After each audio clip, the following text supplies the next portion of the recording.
Ça a été une petite révolution de passer au pack 100% carton. Nous avons décidé d'installer des équipements qui permettent à nos salariés de travailler confortablement et en pleine sécurité. Chaque salarié a une visibilité sur sa tâche. La productivité chez nous est calculée toutes les semaines et chacun a donc des marges de manœuvre. Les perspectives sont de continuer à innover, trouver des alternatives à l'utilisation des produits chimiques. On a vraiment une démarche qui mise sur le local. Tous les invendus qu'on récupère, tous les coproduits qu'on valorise sont issus de l'agriculture biologique.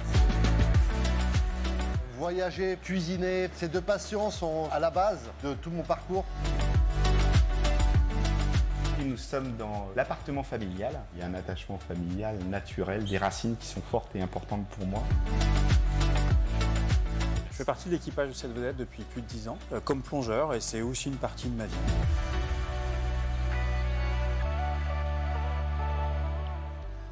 Prenez un temps d'avance avec le CEFIA Expo.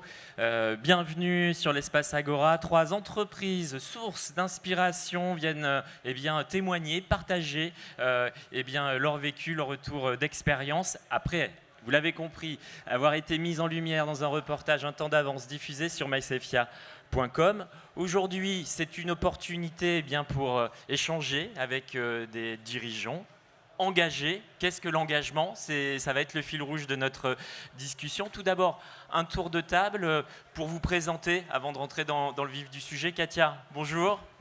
Bonjour. Alors, Katia Tardy, tu es cofondatrice de la biscuiterie Andy Gaspi. En fait, Andy Gaspi relève un triple défi, celui de l'inclusion, celui de la lutte contre le gaspillage alimentaire et celui de la gourmandise. J'espère que vous aurez l'occasion de goûter les produits que nous ont amenés effectivement les différents intervenants. Une biscuiterie qui valorise les invendus des boulangeries dans un lieu de fabrication qui est un ESAT situé à Savenay, près de Nantes. Des perspectives riches sur le plan commercial, des évolutions. On va vous en dire plus au cours de la discussion. Jacques, bonjour. Tu es directeur général et associé fondateur de Grain de Sel. Alors, Grain de Sel, c'est la décarbonation toute voile dressée, avec le vent en poupe, on peut dire, derrière cet objectif. Spécialiste du transport maritime décarboné à la voile, et puis un atelier de torréfaction et une chocolaterie à Morlaix, fruit d'un investissement de 7 millions d'euros. Et puis là aussi, de belles perspectives, on va y revenir au cours de la discussion. Gilles, tu es directeur industriel et membre du CODIR d'Acro Alternative Végétale. Bonjour à toi. Nextfood Acro, alternative végétale issue donc d'un lieu de fabrication à Vitry-en-Artois qui est le fruit d'un investissement de 17 millions d'euros avec pour matière première du pois et puis du blé issu d'approvisionnements locaux. Alors, voilà pour la courte présentation. On va effectivement rentrer dans le vif du sujet. Tout d'abord, un petit mot parce qu'on a fait un extrait des reportages un temps d'avance. Ils ont pu exister grâce à Viken, qui est le vidéaste ici présent. Et je salue Nicolas Breton de JL Events qui nous accompagne sur ce projet-là. Merci à vous d'avoir ouvert vos portes parce que c'est aussi ça, l'engagement. C'est une volonté de transparence. Il n'y a rien à cacher chez vous dans vos entreprises. Merci à toi d'être venu chez nous. C'était vraiment un plaisir. Et lors de ces visites, j'ai pu découvrir qu'il y avait des histoires personnelles derrière des projets d'entreprise. Et avant de parler justement de la vie de votre entreprise, de l'actualité qui est riche pour les uns et les autres, j'aimerais comprendre en fait, au fond, qu'est-ce qui fait qu'on s'engage dans un projet comme le vôtre. Katia, allez, retour sur les origines, la genèse du projet.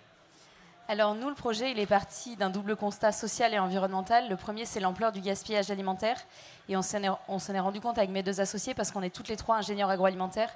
Et on a travaillé pour des industriels. On était au cœur du réacteur. Moi, j'ai passé 8 ans chez Nestlé. Donc ça a été une très bonne école, mais d'être au cœur du système de ce groupe international et cette grosse machine, je me suis rendu compte de ce qui n'allait pas dans l'industrie agroalimentaire et de tous les biais qu'il y avait d'un point de vue social et environnemental sur ces grosses machines-là. Donc, mes associés ont à peu près le même parcours. À un moment, on a eu envie de donner du sens à nos métiers d'ingénieur agro. Et on a été recrutés dans une association qui œuvrait pour l'insertion des personnes handicapées, où là, on a pris conscience du manque d'activité professionnelle pour le public en situation de handicap, et notamment du manque d'activité dans les ESAT, donc établissements et services d'aide par le travail. Donc d'un côté, on avait vu toutes ces matières qui se perdaient sur le territoire au quotidien tout au long de la chaîne alimentaire. De l'autre, ce manque d'activité en ESAT et pour autant cette agilité et cette envie d'aller vers de nouveaux métiers.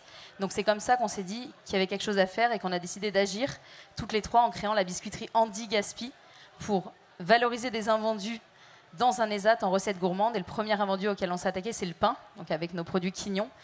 Donc on récupère les invendus de pain chez les boulangers qu'on transforme en chapelure et tout est fabriqué et conditionné par des personnes en situation de handicap. Gilles, cette histoire, est-ce que ça te parle au fond d'avoir traversé un secteur agroalimentaire où peut-être on n'était pas toujours satisfait de la responsabilité environnementale ou sociale? Ouais, complètement. Moi, c'est pareil. Comme Katia, j'ai une formation d'ingénieur agroalimentaire. Donc je suis beaucoup plus âgé que toi, Katia. Donc j'ai travaillé, c'est ma 30e année en industrie agroalimentaire aujourd'hui. Donc j'ai travaillé dans différents secteurs, dans la partie volaille, charcutière. Je travaillais dans les produits laitiers et puis en pâtisserie industrielle. Donc moi j'ai fait le même constat. Bon voilà, j'avais de la responsabilité, site, multi-site, et un peu de manque de sens. Parce que notre seul objectif, et alors moi qui ai toujours vécu, en plus dans des usines, donc avec une ouverture limitée sur l'impact RSE de ces mêmes entreprises, et bien à un moment donné, je me suis dit, ben voilà, il faut que je recherche du sens. Et j'ai croisé donc le projet Next Food, qui est né de deux actionnaires qui se sont dit, voilà, aujourd'hui il y a de l'alternative végétale à la viande qui est commercialisée en France. Par contre, ces alternatives-là ne sont pas toujours fabriquées avec des ingrédients issus de la production locale et souvent à base de soja. Alors l'histoire du soja, on la connaît, hein, le soja voyage beaucoup. Et moi, quand j'ai compris le vrai projet et puis l'impact qu'on pouvait avoir à la fois sur l'environnement et sur le produit, la proposition du produit, voilà, je me suis engagé, j'ai pris un virage et je suis reparti à la naissance d'un projet industriel, mais vraiment en retrouvant le terrain et des choses très pragmatiques qui font du bien. Ouais, on va déployer ça. Je me tourne vers Jacques. Alors, est-ce qu'il faut être ingénieur agroalimentaire pour s'engager dans l'industrie agroalimentaire? Peut-être pas. Même pas du tout, non. Alors justement, Jacques, tu viens d'un autre univers. Faisons l'historique, les grandes étapes clés. La première étape, on pourrait la définir dans les années 70 où mes parents en fait consommaient déjà du bio et j'imagine qu'ils nous ont petit à petit un petit peu sensibilisés à ces approches environnementales. Après, moi j'ai une formation plutôt scientifique à la base et j'ai commencé dans l'ingénierie, informatique, électronique, des choses comme ça. Donc voilà, c'était très éloigné de tout ça. J'ai fini un peu par hasard à travailler avec mon frère Olivier dans l'offshore, les énergies marines renouvelables. Et c'est ça qui, à un moment donné, nous a donné l'idée, donc toujours dans cette espèce de progression et de prise en compte des enjeux environnementaux, sociaux, etc., de finalement développer Grain de Sail. Donc on voit que c'est un cheminement relativement long, mais qui au final était devenu pour nous une évidence. Développer une société qui soit à la fois compatible avec les enjeux environnementaux, sociaux, et tout en étant profitable sur le plan économique, puisque une entreprise qui n'est pas rentable n'est pas durable. Donc voilà, cette agglomération qui nous a conduit à Grain de Sail. Et pour préciser, donc au fond, la conviction première, c'était le transport maritime décarboné, mais à un moment donné, il fallait aussi pouvoir imaginer d'avoir de l'emport, d'avoir de la cargaison, donc d'avoir un affréteur, et finalement... C'est quand on veut devenir armateur, donc quand on veut exploiter, construire et donc financer un navire, donc la question c'est toujours la même. Comment on finance, et c'est là où on s'est dit, plutôt que d'aller chercher des chargeurs à l'extérieur pour charger nos navires, est-ce qu'on ne pourrait pas devenir notre propre chargeur en développant une activité autour du café et du chocolat?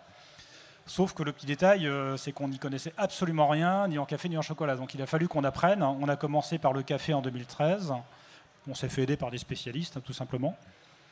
On a poursuivi par le chocolat, qui est un sujet beaucoup plus complexe que le café, ça c'était en 2016, toujours avec des spécialistes évidemment pour nous aider. Et en 2018, on était du coup suffisamment costaud financièrement pour pouvoir financer le premier navire Et là, récemment, le deuxième, qui va attaquer sa première boucle transatlantique ce vendredi, au départ de Saint-Malo et à direction de New York. On va en reparler. Gilles, l'histoire effectivement de cet engagement, eh bien, il est corrélé à l'histoire de cette jeune entreprise. Ça ne s'est pas fait en un claquement de doigts. Il y a une forte expertise R&D, et notamment quel était eh bien, l'objectif premier pour réussir effectivement à créer ces alternatives végétales. L'objectif, c'était déjà d'utiliser des matières premières régionales. Donc, c'est-à-dire, on s'est autorisé à aller à 200 km autour de l'usine. Donc, l'usine basée à côté d'Arras, dans le Pas-de-Calais. Donc, les productions, c'est le pois sec et le blé. Donc, on a travaillé à partir de ces protéines-là pour développer une gamme avec un objectif simple. C'est que, comme pour tout produit agroalimentaire qui peut être commercialisé, avec de la gourmandise, du plaisir, on en parlait à l'instant, le plaisir, donc travailler sur des alternatives qui répondent à un besoin. Aujourd'hui, il y a une statistique qui dit que dans 47% des foyers, il y a au moins un consommateur, un flexitarien dans 47% des foyers. Donc ces gens-là, ils attendent, nos consommateurs attendent un produit plaisir. Donc il a fallu qu'on travaille là-dessus. Au départ, on a travaillé sur des produits assez simples, alternatives au bœuf qui sont souvent commercialisés. Alors on les appelle des hachés, pour pas utiliser le mot steak, on en reparlera peut-être. Et donc des hachés, des boulettes, des laits grainés, de la farce, ces produits-là. Ensuite, une fois qu'on a mis au point notre gamme, on l'a fait tester au travers de panels consommateurs internes, externes. Et puis donc ça c'était de 2019 à début 2021. Et puis début 2021, on s'est dit voilà, on a un site pilote, c'est bien. Mais allons convaincre nos actionnaires de financer l'usine qu'on a démarrée donc, en mars 2022, il y a 2 ans exactement. Et on va y revenir. Katia, un point à date, avant de parler des développements futurs, où est-ce que vous en êtes? Où trouve-t-on les quignons? Eh ben, on a ouvert notre premier atelier en région nantaise il y a tout juste 2 ans, c'était en mars 2022, donc c'est vraiment notre date anniversaire. Et depuis, ça a bien grandi. Donc au départ, quand on a ouvert, on avait une dizaine de clients tout autour de la biscuiterie. Assez vite, les enseignes bio nous ont fait confiance. Donc on est rentré chez Naturalia, Biocoop, Sobio, Bio C'est Bon assez vite. Ce qui fait qu'en quelques mois, on a gagné 600 magasins bio qui nous ont permis d'être visibles au national. Et le client qui nous a le plus aidé à être visible, à faire du volume et surtout à faire connaître la marque, c'est la SNCF. Parce que depuis l'été dernier, on est dans tous les trains TGV et Intercités. Et donc ça a vraiment... les petits sachets. Exactement, voilà. les petits sachets snacking. Et ça a vraiment aidé à rendre visible la démarche et à prendre la parole sur le handicap et l'anti-gaspi auprès du grand public et auprès d'une cible hyper large, parce que beaucoup de gens prennent le train et vont au wagon-bar. Donc ça a vraiment permis de diffuser ça largement. Et on travaille de plus en plus avec l'hôtellerie-restauration. En fait, tous les acteurs qui doivent s'emparer des enjeux environnementaux et sociaux se tournent vers ce nouveau type de démarche. Donc c'est plutôt eux, jusqu'à aujourd'hui, qui sont venus à nous pour qu'on collabore. Donc pourvu que ça dure, je touche du bois. Eh bien, on te le souhaite. Deuxième temps, c'est comment on met en œuvre cet engagement, y compris en termes d'outils de fabrication. Alors, c'est le moment de diffuser un extrait du reportage Grain de sel. On lance la vidéo sur la chocolaterie située à Morlaix. Si la régie m'entend, c'est parti. Énergétique sur le site. Donc du coup, on a travaillé principalement sur le bâtiment, là, sur l'isolation. Donc on a accentué sur le pourtour du bâtiment ainsi que sur la toiture une isolation renforcée pour éviter des déperditions et donc économiser sur notre énergie qu'on produit déjà nous-mêmes par notre système de panneaux photovoltaïques en toiture avec 240 kW de production en crête avec à peu près 1200 m² de panneaux, 650 panneaux au total. Et puis sur aussi une centrale de traitement d'air qui est présente dans chaque pièce, qui nous permet justement de réguler une certaine hygrométrie et température pour être le moins énergivore possible. Et une qualité d'air aussi pour l'ensemble du personnel, quoi. On a aussi travaillé sur la récupération de chaleur parce que principalement dans notre production, nos utilités, on a un groupe froid en toiture qui lui déjà principalement travaille globalement à 81% sur les concheuses, nos machines qui fabriquent le chocolat, qui demandent à être refroidies. Effectivement, lors de ce process, on dégage une certaine énergie, on la récupère pour aussi alimenter justement notre pack haute température. Donc sur le primaire de cette plaque haute température, pour générer une température mini d'entrée de 35 degrés pour faire synthétique, avec une sortie en secondaire à 70 degrés. Ces 70 degrés sont servis pour l'eau chaude sanitaire, ainsi que pour les tanks de stockage que nous avons derrière dans la salle, pour éviter d'utiliser nos résistances de chauffe. Ça fait qu'en fait cette eau-là passe sur des échangeurs sur chaque tank, et vient justement réchauffer nos tanks et les maintenir en température. Du coup, on fait une économie aussi d'énergie. C'est 6 kW par tank. On est entre 5 et 10 tanks, plus les concheuses aussi. Donc c'est une économie quand même qui n'est pas négligeable. Alors Jacques, un commentaire, c'était Jean-Marc Rioux, responsable maintenance. On est rentré dans la technique, dans le détail, pour le coup, de la performance énergétique. L'idée, c'était d'illustrer la volonté d'être cohérent sur tous les maillons de la chaîne. Oui, tout à fait. La stratégie du groupe, elle est vraiment de s'appuyer sur le trépied très logique, l'environnement, l'équité sociale et la rentabilité entreprise. Sur l'aspect environnemental, on va même plus loin, puisqu'au-delà du bilan carbone, hein, qu'on entend énormément et qui est très, très logique, évidemment, on s'appuie plutôt sur les limites planétaires, hein, qui sont au nombre de 9. Et au passage, on en a quand même dépassé 6. Hein, donc il est temps de faire quelque chose. Donc c'est également, au-delà des gaz à effet de serre, c'est la biodiversité, l'acidification des océans, l'artificialisation des sols, l'équilibre de l'azote et du phosphore. Alors la couche d'ozone, qui est une des limites qui se porte bien, mais c'est bien la seule. Et puis côté social, c'est notamment sur les plus bas salaires, plus 18% au-dessus du SMIC. Les salaires maximum, cette fois-ci, le mien compris, sinon ce serait pas rigolo, c'est x3 par rapport au salaire minimum. On ne se verse jamais de dividendes. Ouais. Tout repart dans l'entreprise. On a créé Grain de Sel Participation qui permet à tous les salariés, même sur la chaîne, de pouvoir acheter des actions et devenir donc actionnaire de la holding. Et on travaille aussi avec un ESAT, donc les ESAT Déjeuner d'heure. Donc il y a 12 ouvriers en situation de handicap qui nous aident depuis le début, et notamment sur la production des chocolats. Et fait remarquable, pardon, juste parce que effectivement cette chocolaterie, elle a été pensée pour accueillir les AT dès le départ. Évidemment, ouais. C'est pas juxtaposé comme non, ça a été intégré dès le début, et on cherche en fait la performance sur tout ce qui est possible. Même sur le bateau, le bateau Grain de Sel 2 et Grain de Sel 1, ils ont été conçus quasiment comme des maisons passives. Le mode de chauffage sur Grain de Sel 2, c'est un poêle à granulés industriel, mais c'est un poêle à granulés. C'est une première en fait dans le monde de la marine marchande. Donc on essaye de trouver toutes les solutions. Il y a une VMC double flux sur le navire Grain de Sel 2. Voilà, c'est des choses basiques, mais qui en fait marchent très bien. Donc c'est aussi un changement de manière de penser, où on essaye d'intégrer toutes les limites planétaires et de regarder ce qu'on est capable de faire, même sur l'économie d'eau, qui fait partie des limites planétaires importantes, évidemment.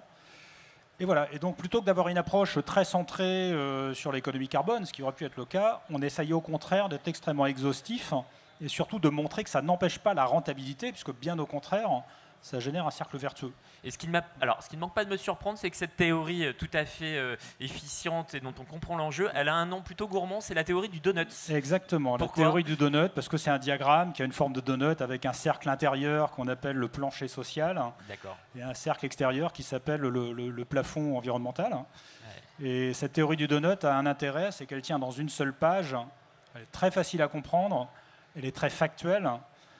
On n'est pas dans les grands termes RSE, entreprise à impact, entreprise à mission. En fait, on ne sait pas ce qu'il y a derrière. Hein. Soyons honnêtes quand même. Là, on est sur des approches scientifiques, carrées, qui permettent à toute entreprise, en prenant les sujets les uns après les autres, de construire sa roadmap d'amélioration. On passe une seconde vidéo. C'est la vidéo Next Food Acro. Si la régie m'entend, on envoie. Ce qui nous distingue, c'est d'abord la matière première, notre capacité à avoir des matières disponibles, originaire de notre région, à 200 km autour de l'usine. Et ensuite, c'est d'être doté d'un outil de pointe avec un développement spécifique qui nous a mené aujourd'hui à avoir un muscle végétal qui nous permet d'avoir une texture produit très différenciante. L'extrusion, c'est vraiment le cœur de notre produit. Le produit fini est composé d'abord du muscle, qui va encore une fois donner cette mâche caractéristique de nos produits. Et ensuite, on agrémente cette protéine texturée avec d'autres ingrédients, avec de la matière grasse obtenue par de l'huile de tournesol et également quelques épices qui vont donner ce goût caractéristique et apporter la gourmandise à notre produit. Notre outil industriel est particulier parce qu'on intègre toute la filière de la production de l'alternative végétale à la viande. On a un outil qui nous permet de faire notre extrusion humide, la fameuse HME. Ensuite, on a un outil ultra flexible, tant dans les capacités de mélange, de découpe de cette protéine, mais également le mélange et les différents outils de formage. C'est-à-dire qu'on a une flexibilité très forte sur le formage qui nous permet de faire des produits type haché, des farces, des émincés, des saucisses, des merguez, et également des produits formés différemment comme la boulette ou les grainés. Alors, Gilles, du coup, c'est facile. Là, le commentaire est tout trouvé. L'enjeu, c'est de montrer qu'effectivement, derrière cette usine, il y a véritablement un savoir-faire pour arriver à se distinguer justement, évidemment, des alternatives dont on a parlé en début de table ronde, et puis d'arriver à avoir cette texture qui distingue vos produits? Oui, alors évidemment, si on veut commercialiser des produits, il faut qu'ils soient bons et qui provoquent le réachat. Donc mettre au point ces produits-là, c'est l'enjeu numéro 1. C'est également d'offrir une gamme élargie, faire découvrir les produits comme un steak, un haché végétal.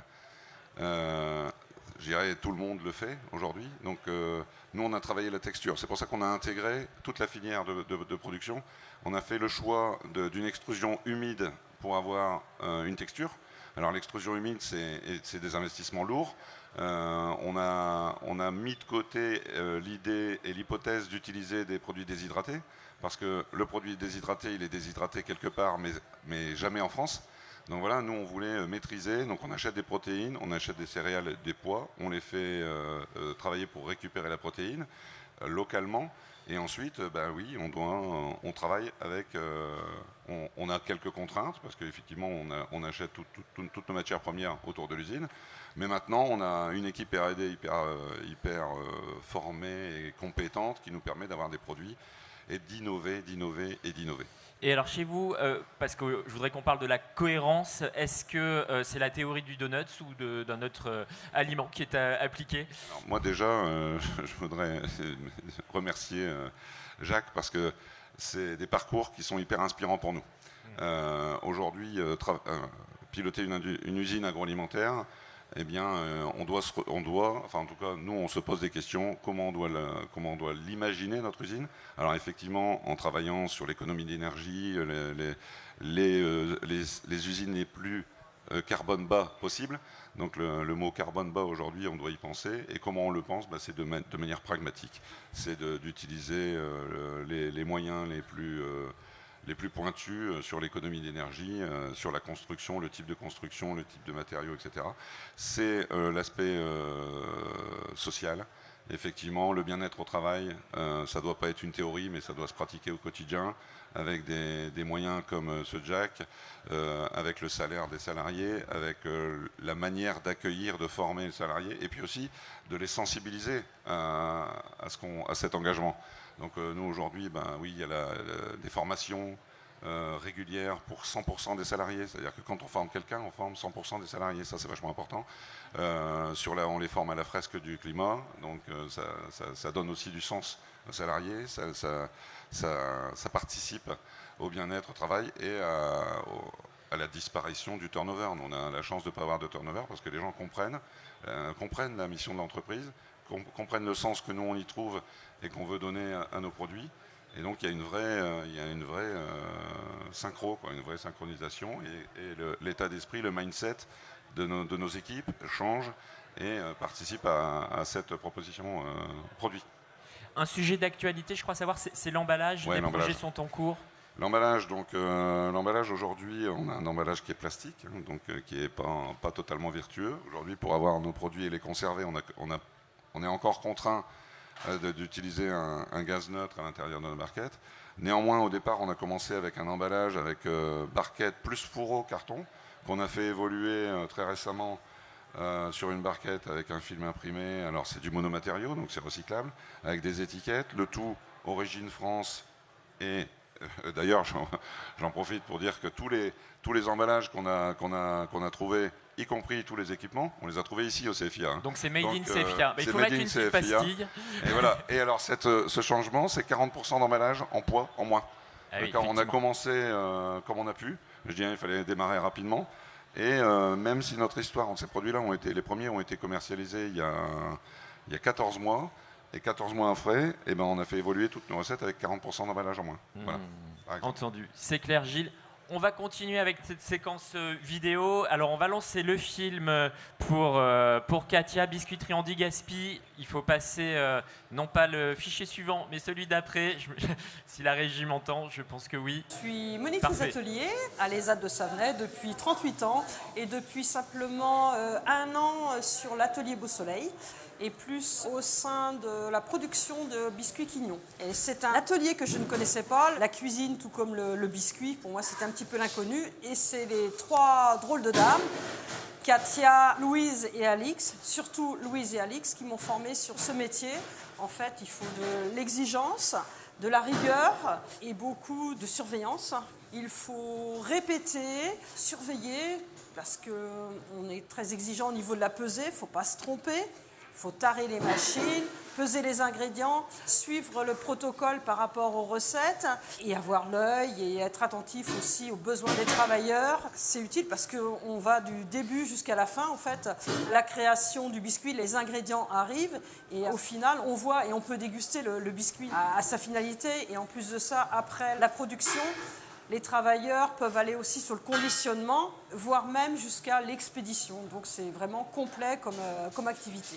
C'est intéressant parce que déjà, dans tout l'atelier, on sent le biscuit. Tous les gens s'intéressent à ce genre de produit. Ce produit, on le retrouve dans les magasins. La com est tellement énorme que dans les médias, dans les journaux, on retrouve aussi le biscuit quignon. Donc c'est d'autant plus intéressant de travailler sur ce produit, quoi. Katia, la com est tellement énorme, bravo, tu n'y es pas pour rien. L'idée avec cette vidéo, c'est de montrer aussi que l'atelier, et notamment le procédé de fabrication, il est pensé pour que on puisse travailler à son rythme. C'est ça l'enjeu. Exactement. Nous, on a une expertise agroalimentaire, mais on n'a pas de légitimité à aller sur le champ du handicap. Donc on a vraiment co-construit le modèle avec les experts en ESAT. Donc Nathalie fait partie des gens qui nous ont aidés à adapter le process, à rendre les choses plus visuelles, à utiliser des gommettes, des codes couleurs, des photos, à utiliser des machines qui font peu de bruit, qui sont ergonomiques, qui ne sont pas dangereuses. Et on l'optimise en permanence pour être sûr que chacun puisse vraiment être formé et s'épanouir rapidement sur ce métier-là. Et comme elle le disait, ils sont vraiment impliqués sur toute la chaîne de valeur, fabrication, conditionnement, préparation des commandes et livraison. Donc eux, en fonction de leurs envies, de leurs projets professionnels et de leurs aptitudes, ils sont vraiment positionnés sur toute ou partie de l'aventure. Et aujourd'hui, on a formé 30 personnes à l'ESAT de Savenay sur ce métier-là. Et donc, on en a vu certains ici. Mais du coup, on a vraiment une équipe solide qui nous booste au quotidien parce qu'on sent que ça les éclate, que ça les rend fiers. Et du coup, nous, ça nous booste à continuer et aller toujours plus loin pour eux et pour les mettre en lumière. Exactement. On sent la fierté. Et puis, je peux le confirmer, effectivement, de voir la marque est très présente, y compris dans les médias. C'est le moment du point actualité. Katia, tu avais la parole, tu la gardes. L'actualité est très riche pour la biscuiterie. Alors, déjà, un point peut-être sur les marques. Alors, on a 2 marques. Donc, on a la marque Quignon, notre marque historique. Alors, historique entre guillemets, parce que ça fait 2 ans. Mais qui est la marque qu'on a lancée en premier et qui aujourd'hui est vraiment pour les réseaux spécialisés et pour le hors-foyer et qui est en train de prendre son envol. Et en parallèle, on a lancé il y a quelques mois une marque pour la grande distribution pour vraiment les embarquer dans notre aventure solidaire et circulaire, dans le sens où c'est leurs invendus de pain qu'on collecte, qu'on transforme en biscuits et qu'on revend chez eux, pour vraiment prouver que ces acteurs-là, qui n'ont pas toujours bonne presse et qui sont souvent critiqués pour leurs impacts, peuvent avoir un vrai rôle à jouer sur leur territoire, et de par leur taille et de par le public qu'ils arrivent à toucher, en fait, c'est à travers eux qu'on arrivera vraiment à faire bouger les lignes. Donc cette marque, elle s'appelle Etoc, et donc jusqu'à présent, on l'a testée dans 40 magasins de la place nantaise, donc c'était vraiment assez confidentiel et on n'a pas encore pris la parole dessus. Mais là, la bonne nouvelle, c'est qu'on rentre chez Franprix dans 400 magasins dans 2 mois. Référencement national. Référencement national, donc dans cette première enseigne qui nous fait confiance, et l'idée, c'est vraiment d'aller chercher toutes les enseignes et de maximiser notre impact à travers eux et faire bouger les mentalités et les pratiques à travers ces grandes enseignes, parce qu'aujourd'hui 80% des gens font leurs courses en grande distri. Donc bien sûr, pour avoir de l'impact, rester qu'en réseau bio, c'était on prêchait des convaincus. Parler anti-gaspi dans une Biocop, c'est pas comme parler anti-gaspi chez Leclerc. Donc on sent qu'on va vraiment pouvoir faire bouger les choses et les embarquer dans notre modèle. Mais alors, référencement national, comment on fait pour servir un marché qui forcément demande de plus grands volumes? Alors en effet, nous on est sur des ateliers semi-industriels, donc on a vu Grain de Sale et après on a vu nous. Bon, vous avez bien vu que c'est pas la même taille de machine, c'est pas les mêmes envergures. Mais justement, nous, notre modèle, c'était vraiment d'avoir que des approches semi-industrielles pour coller au fonctionnement et à la taille des ESAT. Par contre, nous, notre modèle, c'est de dupliquer le schéma dans d'autres régions pour vraiment valoriser les invendus là où ils sont, créer de l'emploi dans d'autres ESAT et du coup commercialiser localement pour vraiment qu'à travers ce maillage d'ateliers locaux, on puisse répondre à des demandes nationales. Et donc la bonne nouvelle, c'est que là, on va ouvrir d'autres ateliers cette année. Donc on est en discussion avec Paris, Lille et Lyon pour dupliquer le modèle là-bas. Et le premier qui va ouvrir, c'est à Lille. Donc, qui va ouvrir cet été en partenariat avec un gros industriel de la boulangerie. Parce que du coup, la démarche étant de plus en plus visible, les industriels de la boulangerie ont un vrai problème d'invendu de pain chaque soir, que ce soit dans leur boulangerie, mais aussi dans leurs usines. Donc on va le faire en partenariat avec l'enseigne qui a été écrite sur mon sac. Ah voilà, donc on va le faire en partenariat Paul, avec les boulangeries Paul. Voilà, boulangerie Paul, le groupe Donc on va vraiment Holder. créer un modèle pareil. Donc il y a un ESAT qui va être impliqué à Lille sur ce schéma-là. Paul qui va nous fournir ses invendus. Et après, on va fabriquer des biscuits sur nos 2 marques en collaboration avec eux. Voilà, une collaboration. Donc ça veut dire qu'on va trouver vos biscuits dans les boulangeries. Chez Paul. Voilà, et à partir de cet atelier, servir également eh bien, la région, et donc y compris les francs-prix du nord de la France. Exactement, c'est ça. Jacques, l'actualité, elle est aussi très riche. D'ailleurs, petit point à la régie, on peut lancer le film en toile de fond avec eh bien, le Grand Sail 2. C'est le nouveau voilier cargo. Donc ça, effectivement, c'est le 2e navire. Donc c'est un voilier cargo, donc vraiment conçu comme un voilier avec un gréement type goélette, donc qui fait 52 mètres de long, qui pèse 600 tonnes en lourd, et avec une surface de voile au portant de 1500 mètres carrés et 1150, je crois, au près. Donc on est vraiment sur un navire qui décarbone à moins 90 ou moins 95%, donc on va très très loin dans l'exercice. Mais ce que l'OMI indique à 2050, c'est un 0 émission nette, donc il vaut mieux pas faire semblant. Et donc là, on a vraiment privilégié à la fois l'efficacité carbone, mais également l'efficacité logistique, puisque la question qu'on nous pose souvent, c'est combien de jours on met en plus à arriver de l'autre côté pour livrer. Et notre réponse est toujours la même, c'est entre moins 5 et moins 10 jours. Donc on est plus rapide en fait que les solutions classiques, notamment parce qu'on ne passe pas par les conteneurs. Sur le conteneur, en fait, c'est le navire. Et donc au global, sur le quai à quai, on est finalement sur une transatlantique, un Saint-Malo-New York, on est plus rapide que les solutions traditionnelles. Donc on voit qu'aujourd'hui, naviguer à la voile n'a finalement plus grand-chose à voir avec ce qu'on faisait il y a un siècle, puisque finalement la technologie des navires, la manière de les designer a beaucoup évolué. Merci la course au large au passage. Et par ailleurs, il y a un deuxième point qui est tout aussi important, c'est la capacité du ce qu'on appelle le routage en maritime, qui permet de s'appuyer sur les prévisions météo 7 jours grâce aux satellites, etc., donc qui n'existaient pas effectivement il y a un siècle, et qui permettent de faire des modélisations de parcours extrêmement efficaces. Et donc quand on combine la techno des navires plus un routage efficace, en fait, on arrive beaucoup plus rapidement de l'autre côté. Et donc du coup, l'enjeu, ce que je comprends, c'est... alors ça pourrait être d'augmenter la capacité d'emport ou alors d'augmenter la fréquence. Oui, puisque là, donc, on est sur des navires qui peuvent unitairement porter 350 tonnes, donc on est sur l'équivalent de 300 palettes Europe. En revanche, là du coup, on a une fréquence avec la boucle qui fait à peu près 2 mois et demi. On a une fréquence de départ donc tous les 2 mois et demi, et on voudrait la porter à 15 jours en rajoutant 3 autres navires, donc l'équivalent de cela. Donc le Grand Sail 3, Grand Sail 4 et Grand Sail 5, typiquement. Et on n'est pas très original sur le nom des navires. Non, mais quand Jacques fait des annonces, quand même, c'est 3 d'un coup. Oui, c'est plus facile, disons, d'en faire 3 d'un coup, avec un petit décalage de livraison tous les 6 mois. Mais c'est effectivement l'objectif, et avec comme port d'attache Saint-Malo, qui est un port techniquement parfait pour nous et qui reste emblématique, c'est Saint-Malo. Voilà. Et donc très clairement, il y a aussi un message pour les professionnels de l'agroalimentaire, c'est que là c'est un nouveau mode de transport pour qui voudraient exporter vers les États-Unis par exemple. Exactement, donc, et dans les deux sens, puisque ces navires ont vraiment une capacité d'emport importante, donc sous forme de palettes, c'est l'unité logistique de base, que ce soit de la palette Europe ou de la palette US, et également au retour pour les industriels nationaux et même européens qui auraient besoin d'importer des matières premières, voire même de l'électronique. Enfin, c'est un navire qui est très très bien conçu. Il est capable de transporter des bouteilles de vin très haut de gamme. Donc quand on sait transporter ça, en fait, on peut tout transporter. C'est ce qu'il y a de plus fragile. Il est climatisé, il est asservi en température et en hygrométrie. Donc on est capable d'importer tout ce qu'on veut en fait des US, voire même des Antilles. Donc bientôt on va ramener des rhums, puisque comme on passe par les Antilles, on n'a pas le choix. C'est une bonne nouvelle. Entendu, Jacques. On a fait le point sur l'actualité au niveau du transport, au niveau des sites de fabrication. Donc on travaille actuellement, on attend le feu vert donc, du permis de construire d'un nouveau site à Dunkerque, qui sera donc une usine dédiée au café au chocolat de 5000 m². En bord à quai, c'est-à-dire que les navires vont pouvoir accoster à 10 mètres du bâtiment et décharger directement. Donc on a la chance, avec la municipalité de Dunkerque, d'avoir été placé donc, vraiment au centre du port de Dunkerque, de manière à ce que l'interface maritime agroalimentaire puisse fonctionner de manière hyper efficace. Donc là, on est sur du circuit ultra court, évidemment. Et Dunkerque va notamment permettre d'achalander le nord de la France, la région parisienne, la Belgique, l'Angleterre, etc., etc.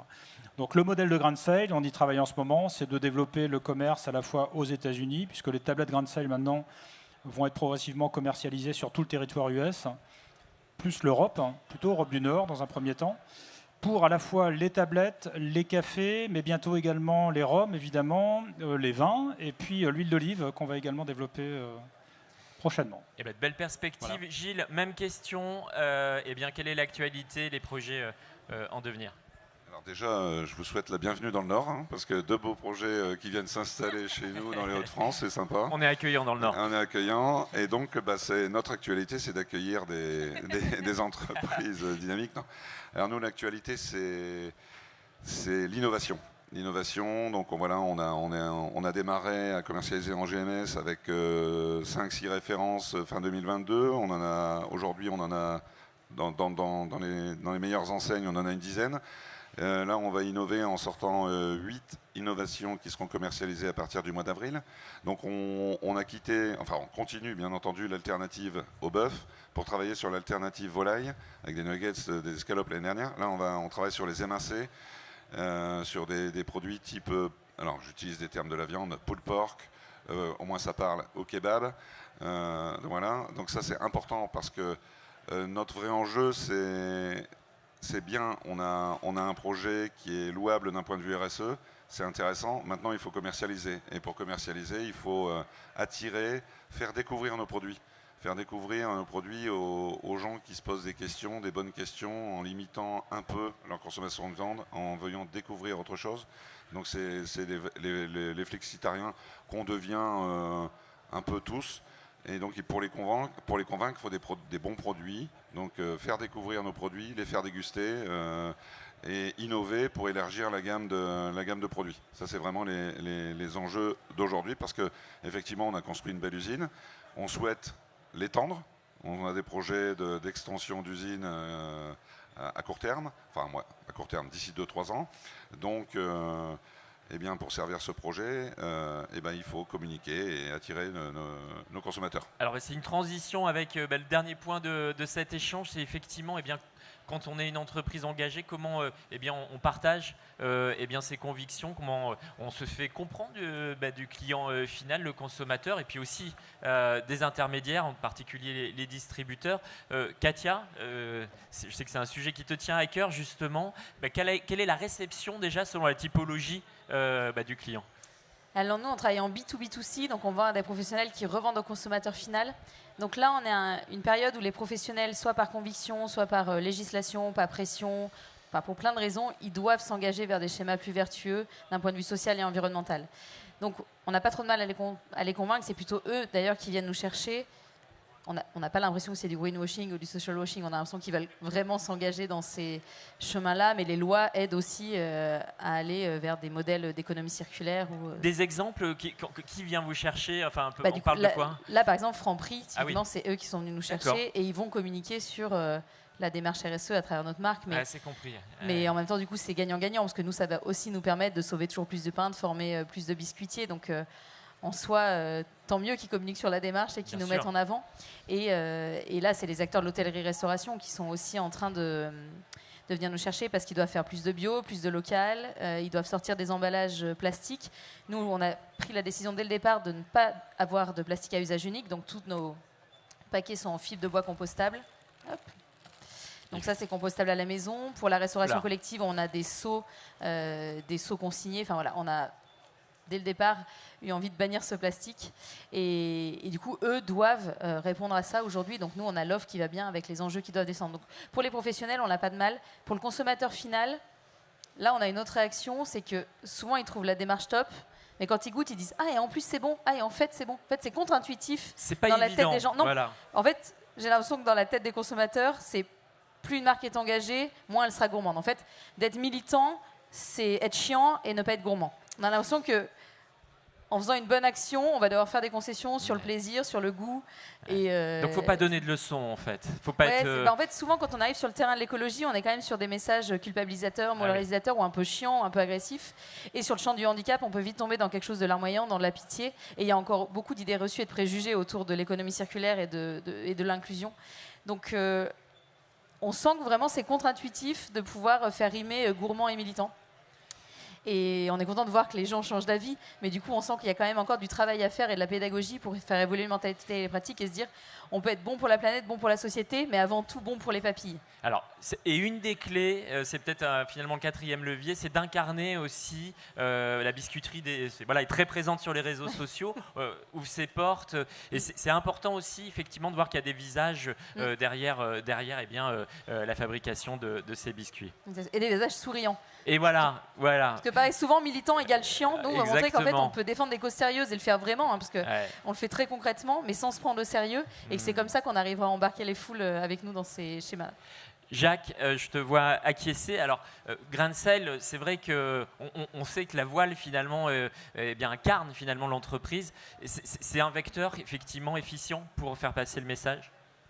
Oui, c'est typiquement pour nous une manière d'innover, mais qui n'est pas forcément une manière d'innover technologique, même s'il y a de la techno dans les navires quand même, mais c'est finalement une innovation d'organisation. C'est-à-dire un couplage entre une activité agroalimentaire et une activité maritime, qui a priori sont vraiment deux secteurs qui n'ont rien à voir l'un avec l'autre, mais qui finalement, mis ensemble sous la même marque, génèrent une cohérence de bout en bout.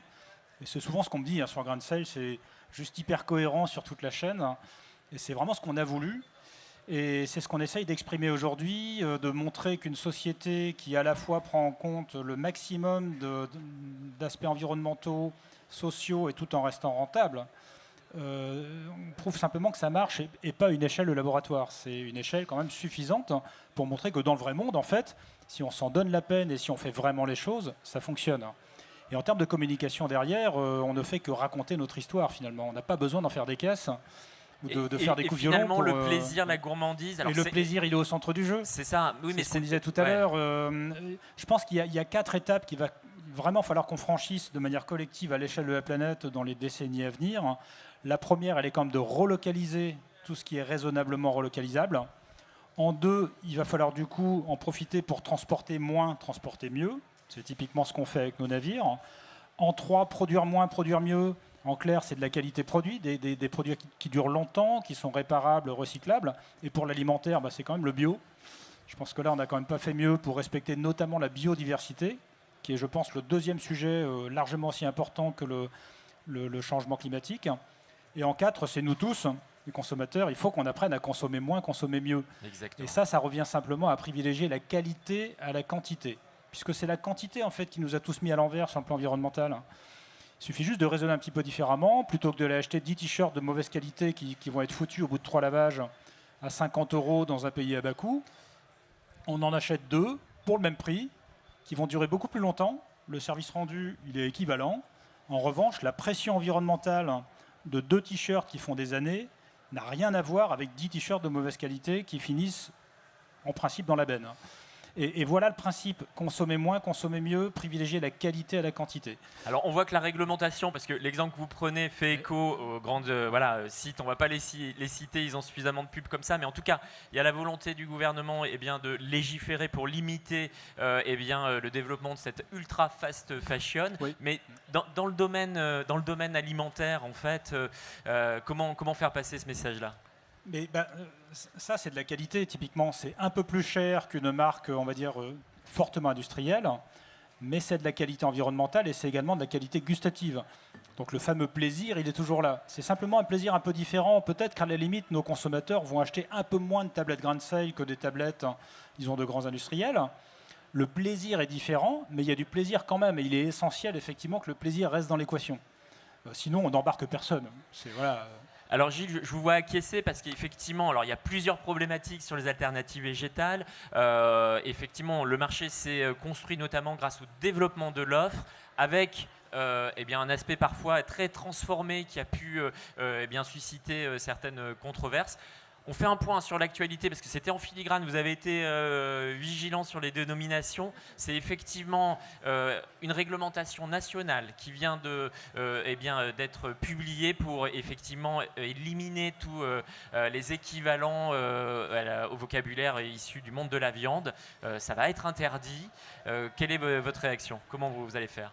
Nous, notre réaction, elle est assez simple. En fait, ce décret qui a été publié et donc qui doit s'appliquer à compter du mois de mai, nous, on le trouve discriminant.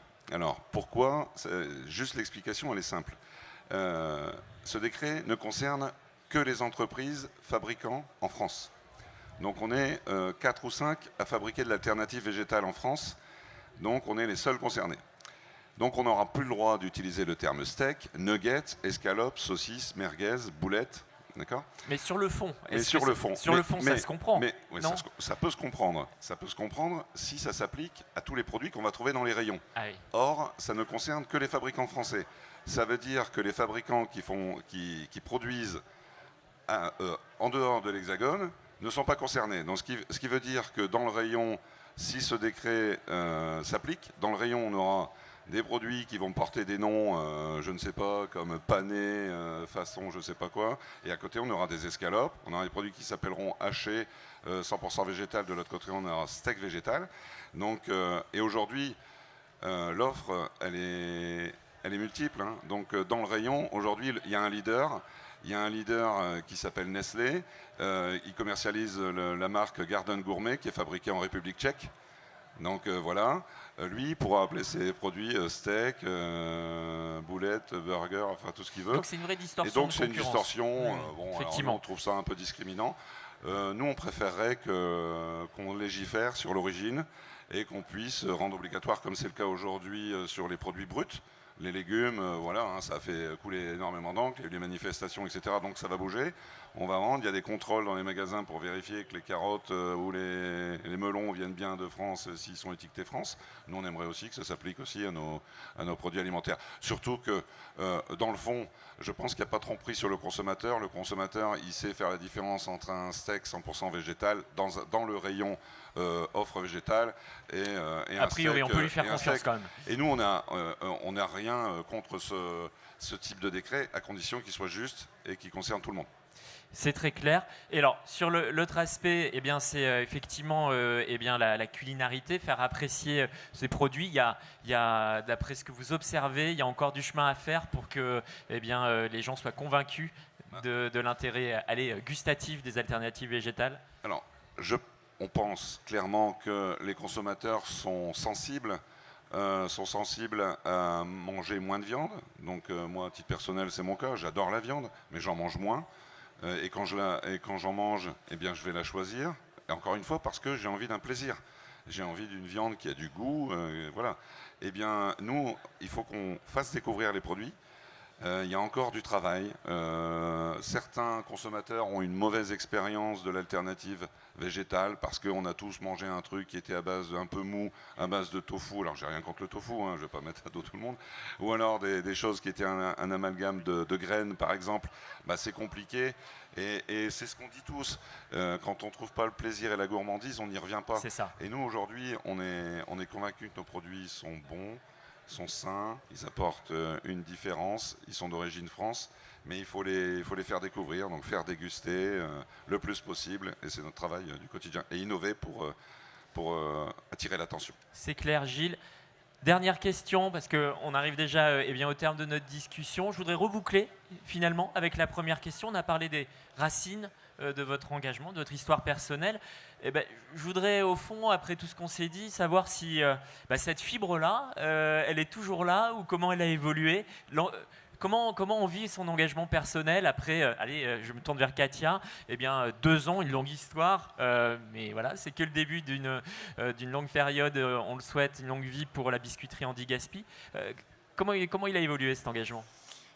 Il est toujours là et on est toujours très enthousiaste avec mes associés de se lever le matin pour défendre ça. On n'a jamais été aussi mal payés, on n'a jamais aussi peu dormi qu'en ce moment, mais on s'est jamais autant éclaté. Ouais. Et on s'est dit que le jour où on s'amusera plus, on arrêtera.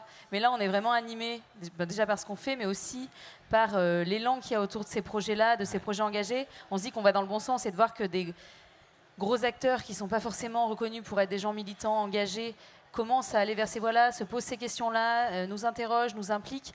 En fait, on se dit qu'on est au bon moment, au bon endroit, et du coup, ça nous booste vraiment à aller plus loin et à aller pousser plein de portes et à aller vraiment... Notre raison d'être, c'est de croquer les codes de l'industrie pour les rendre plus solidaires et plus circulaires. Donc, on se dit qu'on a encore beaucoup à faire. On a commencé avec le pendant des biscuits, mais il y a tellement d'autres ingrédients à sauver pour en faire d'autres recettes gourmandes qu'on est au tout début de l'histoire, je l'espère, et on s'amuse beaucoup. Eh bien, Katia, on peut dire qu'effectivement, vous contribuez à faire bouger les lignes. Jacques, pareil, cet engagement. C'est un engagement qui est d'abord très, très factuel. La planète en elle-même n'est pas malade. Le risque, il est vraiment pour l'humanité. La planète, elle va continuer. C'est un bloc bien minéral, donc ça ira.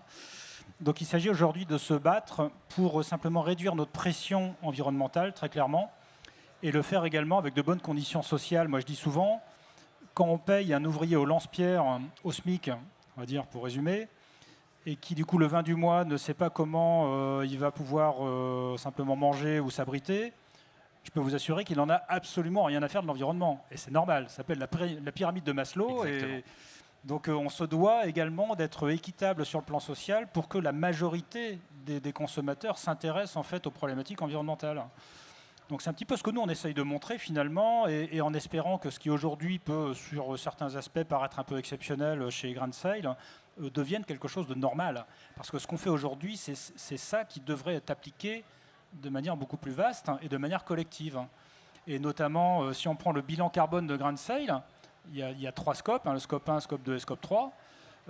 Eh bien nous, on est plutôt bon sur le scope 1 et sur le scope 2, mais je peux vous assurer que sur le scope 3, on est largement aussi nul que la plupart des sociétés, puisque c'est la sous-traitance. Voilà, c'est ça. Le scope 3, c'est le périmètre qui va le plus loin possible au niveau de donc, il n'y a pas un mouvement d'ensemble de prise en compte. Alors là, c'est pas que le bilan carbone, mais de tout. Finalement, on ne va pas y arriver. C'est pas Grain Sale, évidemment, seul. C'est le système, c'est l'écosystème. Donc nous, on essaye de montrer qu'en tout cas, c'est possible. Et que sur un plan purement entrepreneurial, ça fonctionne.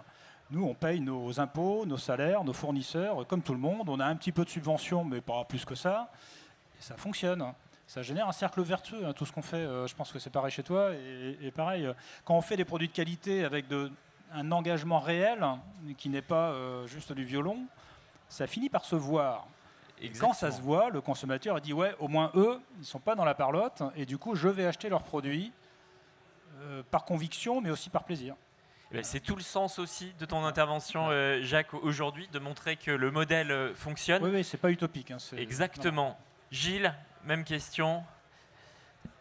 Alors, ouais, s'engager, effectivement, c'est parfois compliqué. Donc, ça nécessite de bouger des lignes, de défoncer un peu quelques portes. Mais aujourd'hui, il y a quand même de l'espoir. Enfin, moi, je trouve que le discours de la grande distribution évolue. Donc ça nous fait du bien, ça nous permet d'expliquer qui on est, pourquoi on fait, et de présenter nos produits. Que ce soit sur nos marques nationales, mais également sur des marques de distributeurs. On a vraiment, je pense, un réveil qui est plutôt sympa. Et puis je pense que tout ce qu'on peut faire, quelle que soit l'échelle et quelle que soit la dimension, eh bien ça peut inspirer aussi nos collègues. Ça peut inspirer aujourd'hui le fait qu'on en parle ici au CFIA, c'est assez nouveau, quoi. Et moi je trouve que c'est intéressant, et on a des questions, on a des demandes de visite, etc. Et là je pense qu'il faut qu'on pousse et qu'on communique, et on avancera collectivement. Eh bien, merci Gilles, ça sera le mot de la fin. On peut applaudir chaleureusement les 3 intervenants. Véritablement, c'était l'objectif d'être des sources d'inspiration. On se retrouve très vite dans les allées du salon, mais tout de suite, vous l'avez compris, c'est le moment de la gourmandise. On va déguster les produits qui sont sur la table. On mange, merci à vous.